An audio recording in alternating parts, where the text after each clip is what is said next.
Hey guys, what's up? It is Ripe again, back with more mother-in-law stories. In today's title story, an insane mother-in-law burned down OP's house because she did not approve of her son's dating preferences. Without wasting any more time, let's dive right into the story. The first one is titled, Mother-in-law burned down my house to kill my husband because I must date women instead. Let me just start by saying that I am a gay man who is happily married. I think that in today's society we have made a positive push towards rights and acceptance in general, however we still have a lot more to go, especially with some of the older generations, no disrespect. So, if you have not guessed already, my husband's mother-in-law is an absolute douchebag. She is verbally very aggressive and she always has something bad to say. And of course she always had to express her disappointment in her son for marrying a man. She obviously was not nice about it either, but most of the time we were able to ignore her because she was always bite and no talk. She was one of those Karen customers who say they are going to call corporate or something, but never do it. I would also like to say that this does not mean her verbal abuse was okay at all. I told my husband countless times that I would support him if he wanted to cut ties with her. My husband is a really sweet man and unfortunately he felt bad cutting ties off with the person who brought him on this earth. However, that all changed one night. See, my husband and I were very heavy sleepers. Thank God we had adopted a dog together shortly after we had been married. During this time we had been married about half a year and his mother was finally coming to terms that her son was actually gay and was going to spend the rest of his life with a man. She always wanted him to marry a woman, but of course that is not who my husband was. Anyways, we could sleep through anything and we almost slept through a fire. Yep, that's right, we slept through a house fire. Our dog had started barking at the foot of our bed at about 1 in the morning. As we woke up, we immediately started coughing because the room was filled with smoke.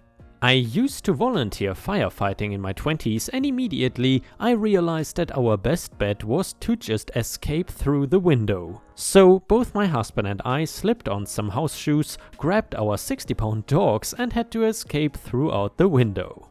A neighbor had called 911 and one of the firefighters on scene was actually someone that I used to volunteer with. I never thought I would be in that situation and I never thought it would be my mother-in-law who started the fire. And she even admitted it, like it was no big deal. Obviously, authorities were called and an investigation was launched. Although there was not much of an investigation because mother-in-law straight up admitted and told the police officers that she was disgusted in herself for bringing in a deformed man into this world and that she would rather have no son than a gay son. I cannot imagine having that much hatred towards gay people, let alone your own son. My own father was not that supportive of me, but after a while he learned to accept that this is just who I am. My mother does not care at all and only cares that I am happy and healthy. I wish all parents could be like this. And well, because mother-in-law said that the charge was updated to arson with intent to endanger life, and when she was faced with the charge, do you know what she said? Well, but my son's gay husband used to be a firefighter. Why didn't he save this house?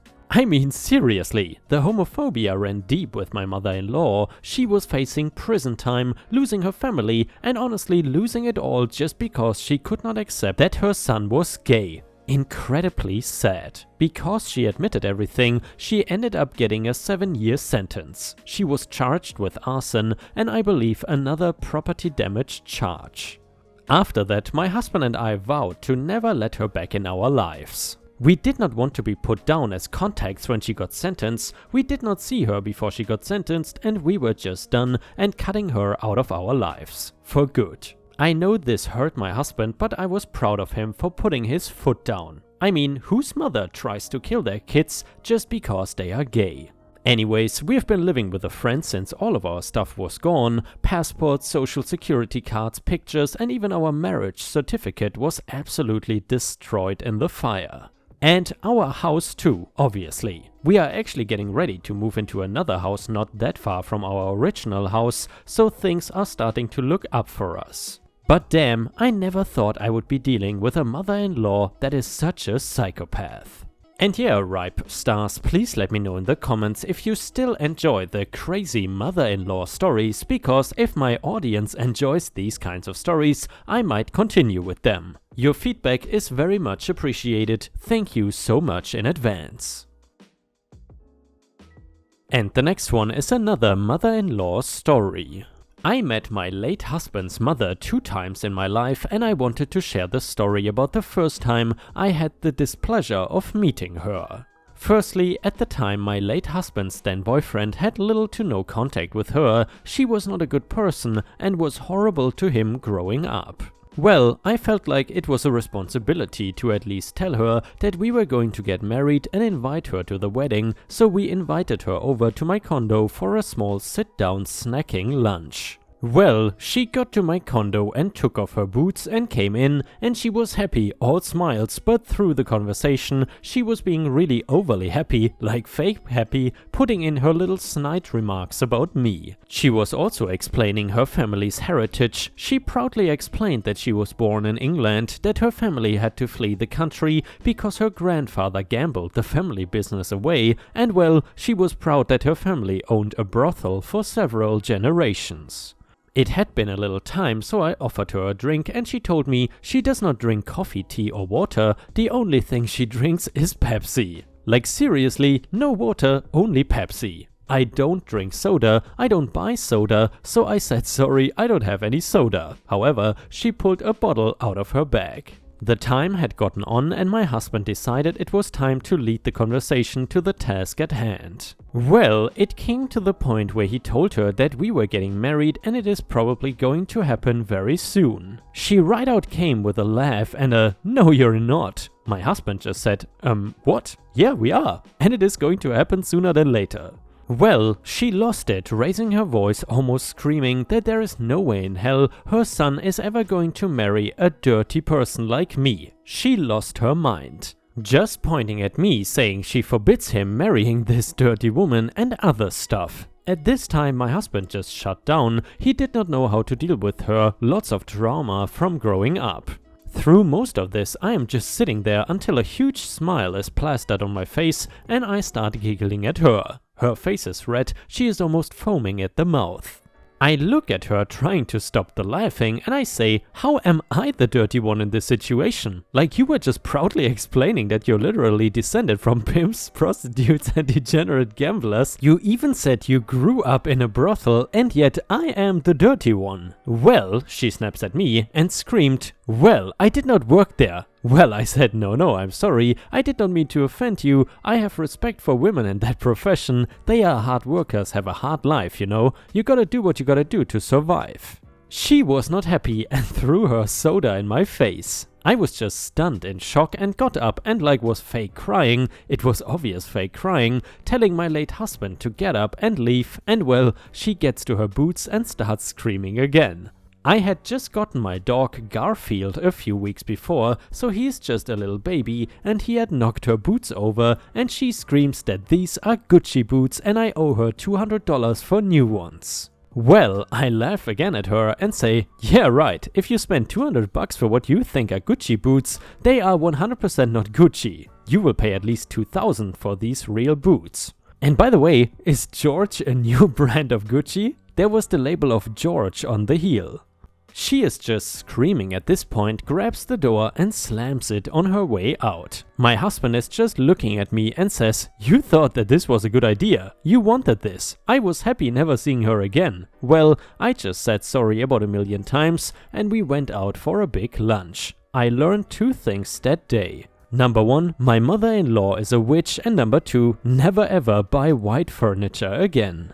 And yeah, Ripe Stars, I gotta say, this story would definitely be a contender for a great mother-in-law saga. However, I guess these mother-in-law sagas are not really popular anymore because people don't really write them nowadays.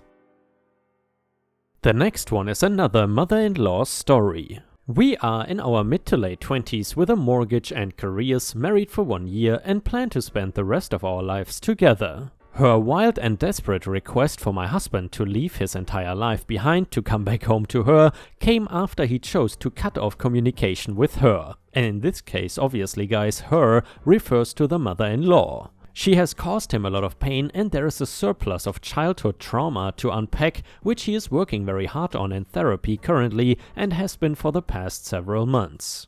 Along with mother-in-law's plea for my husband to move back to her house and ditch his whole life, she raged about how I am a horrific person, a narcissist, and how my husband is a puppet in my show. Last night, the top of my Facebook feed was my mother-in-law commenting on my stepmom's Facebook, thanking her for the chat, and my stepmom responding back thanking my mother-in-law for the very enlightening conversation. My father and stepmom have been out of my life for a very long time, and my mother-in-law is completely aware of this. My stepmom unblocked me on Facebook just so I would see that post. Just what do people do in these situations? My husband is in so much emotional pain right now, it only makes it worse when he sees that I'm in pain, which of course I am when mother-in-law brings my estranged family into the drama, because that brings up a lot of upsetting feelings for me. I went ahead and did something I'd never do, which is block them on social media, so I won't see anything like that again. However, I don't want to cause my husband any more hurt because he is trying to deal with this cutting off of his mother right now. That is a big step for him, and he deserves to go through all the emotions that come along with that, and I don't want to give her the power by being hurt by any of the daggers she's trying to passive-aggressively throw my way. Why are women in their 50s such tantrum-throwing children? The children I know are way better behaved than the older women in my life. Where is my wholesome and healthy female role models at? Goodness, I really have a mother-in-law from hell and a stepmother from hell at that. And the next one is another mother-in-law story. I, 27 female, am pregnant with my first child with my husband, who is 29 male. We still have not decided on a first name for our child, but I made the choice, which my husband wholeheartedly supports, to give her the middle name of a deceased friend of mine whom I loved very much. My dear mother-in-law visited us over the weekend and not only trashed our home, but pays me no mind at all during her entire visit. All she does is fuss over how my husband is going to be a dad and that she's going to be a grandma, ignoring the woman literally carrying her grandchild. The most interaction she has had with me so far is barking orders at M. On Sunday night during dinner, however, after she insulted my cooking, she turned to my husband and said, "So dear, what name are you going to give the baby?" I piped up since I'm fed up with her acting like my husband is the one who is carrying her grandkid. "Well, Mrs. X, we have not decided on a first name yet, but her middle name will be XYZ, the aforementioned friend's name, in honor of one of my best friends who died a few years back. If you got any suggestions for her first name, we would be more than happy to hear them." This woman turns and gives me the dirtiest look I've ever received in my life. She proceeds with a long, stupid rant. "First of all, why was I not informed that you had already made a choice regarding my granddaughter's name? Did you even consult my son when you decided to give the baby that name? Look, I'm sure your friend was a great person, but I don't approve of the name at all. I'm sorry, the person may have been nice, but the name is not nice at all. Instead of honoring the girl by naming my grandbaby after her, why don't you honor her by raising the child to be a good religious pious lady? Oh wait, you cannot, I suppose. You're a lazy, good-for-nothing, useless junkie. You're the opposite of what a mom should be. I'm ashamed that you are carrying my grandchild." At this point I left and cried up in my room. From what I heard, my husband yelled at her for what she said and then kicked her out. As of now, I have blocked her on everything and had my husband withdraw ourselves from Christmas dinner with his side of the family. The whole ordeal also reminded me of the trauma of losing the friend I mentioned. I really hope my daughter does not inherit anything from that awful woman. Thanks for reading. And the last mother-in-law story goes like this. My husband and I came from two different worlds. He came from a poor family and I came from upper middle class. However, I did not care. He was nice and caring and my family really liked him, and at that moment the family-in-law were the sweetest people. Everything was fine until we got married. One day, mother-in-law showed up crying, saying she was about to get evicted because she was 2 months late on her rent. I felt really bad for her since she was a single mom and still had to provide for my husband's younger sister. My husband was a struggling freelancer at the time and could not do much. So I asked her how much she needed and gave her the money to help. She came back asking for more every 2 weeks or so, saying she had lost her job, could not find a new one, and needed money to pay her bills and buy food. It was to a point where I started to be short on money myself. Call me naive, but she was really good at playing the victim and lying. When we would go to visit her, she would apologize for not being able to offer us something to eat, going as far as opening her fridge to show us it was completely empty, saying she was skipping meals so her daughter could eat. My husband and I started to become very suspicious at that point because I was giving her a lot of money. The fridge should not be empty. I also noticed that she was wearing a lot of jewelry I had never seen before, but since it could be fake, I still was not sure. So the next time she showed up to ask for help to pay the rent, I told her that I was a little busy, but that I would give her the money in a couple of days. My husband went straight to her landlord and asked about the rent. It turns out she was never late on her rent, her bills were included in the price and had never lost her job. Not only that, but the amount of money she was asking was way more than the price of her actual rent. He also talked to his sister about the empty fridge and she was completely unaware of what was going on. Her sister told him that the fridge was empty because they started eating at the restaurant every day and that she was finding that odd, but since she liked that, she did not complain. After that, I confronted my mother-in-law about it and said I would not give her the money anymore. That is when the sweet and kind mother-in-law disappeared. My husband forgave her because It's my mom. and she started playing mind tricks behind the scene, slowly trying to turn him against me when they were alone together. She told him that I was cheating on my husband behind his back, that I had tried to seduce her new boyfriend, and he believed her. My husband and I started arguing all the time about her and the things she would say about me. It was hell. I eventually had enough and asked for a divorce. And guys, guess who just woke up? That is the little Disney cuddle monster house cat. Cuddle monster like this, right? Cuddle monster. Cuddle monster. Yeah, I'm still looking for something. Oh. Still looking for something like a robot or something that is like powered by batteries, like a little thing that like drives around the room and has this kind of stuff on it, so it can play with Disney. Because whenever I'm working, obviously she's sleeping or something, and at the moment my girlfriend also has quite a few like meetings and stuff, so she doesn't have that much time. So I think that would be nice too. Disney has something to play with. Right, Disney? So you're not lonely. I mean, she's not lonely, but so she's not bored. But she's sleeping a lot anyway. Usually she's sleeping while I'm recording, so it works out. Boop, boop, boop, boop, boop, boop.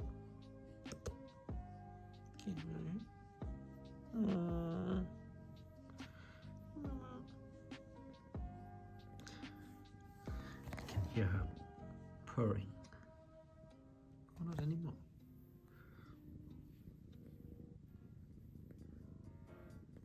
Such a cute cat. Yeah, usually she's staying in my drawer. That's where she likes it the most. I think now she's ready to drink water and eat some food again. And yeah, we've been trying to cut down her food, but she is pretty hungry. I think she's not too fat yet or something, but I think we should be a little bit careful that she doesn't eat too much. Alright guys, I hope you enjoyed the video and I will see you again tomorrow. And ripe stars, with this we have reached the end of the video. However, if you still cannot get enough of my content, then I would highly suggest to check out my endless binge watch playlist, which will soon show up in the left corner of the screen. In addition, I would really appreciate it if you could not only subscribe to the channel, but also turn on the bell notifications, which you can do by clicking on the little bell icon right next to the subscribe button. This will help my channel tremendously, and this will make sure that you don't miss any of my videos. Furthermore, if you want to see additional Ripe content that I don't post on YouTube, then I would suggest to head on over to patreon.com/ripeyoutube for more than 50 exclusive videos that you will not see anywhere else. Thank you so much for your amazing daily support, and I hope to see you again tomorrow.